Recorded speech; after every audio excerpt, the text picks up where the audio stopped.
आमचा हा Nagpur highway road आहे आणि ग्रामीण भागाला जोडण्यासाठी ह्या 3 गावाला जोडण्यासाठीचा रस्ता आहे।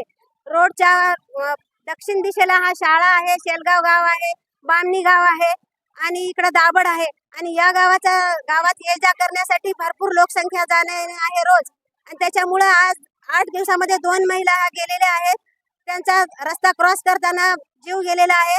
कालची काय त्या बाईचं नाव अनुसयाबाई जाधव या रस्ता क्रॉस करत असताना त्याच्या डोक्यावरचा भारा सुद्धा तिथे पडलेला आहे, त्या जागीच खतम झालेले आहेत। आणि परवाला हा तारडे मॅडम त्या सुद्धा हा रस्ता क्रॉस करताना त्या जागेवर अशा त्याचा एक हाड त्यांच्या जागेवर हे झालेलं आहे।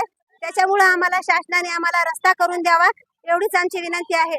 आणि आमच्या पार्वतीबाई सूर्यवंशी ह्या सुद्धा रस्ता जात असतानाच त्यांचा सुद्धा मर्डर झालेला आहे आणि हे कशामुळे झालं हे आम्हाला माहित नाही, पण आम्हाला या 3ही महिलांना न्याय दिला पाहिजे अशीच आम्ही शासनाला विनंती करतो।